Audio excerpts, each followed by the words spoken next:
Hey guys, welcome to our channel.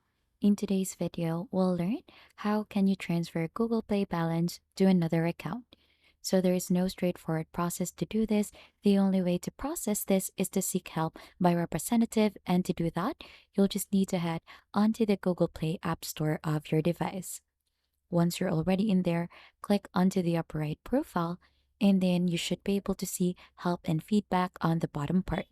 So click onto that, and there is a contact us option. Click onto that one, and there are steps needed to be followed for step one. So you just need to type in there Google Pay balance transfer, and then onto this part, you need to choose transfer account content in the description.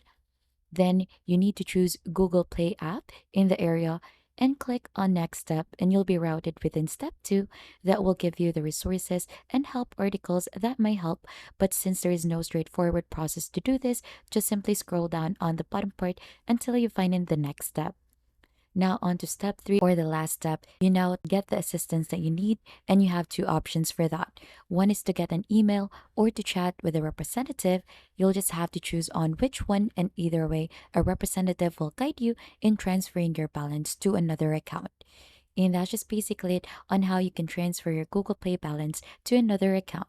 And if you think this tutorial has been helpful, don't forget to hit the like, subscribe, and we'll see you on to our next video.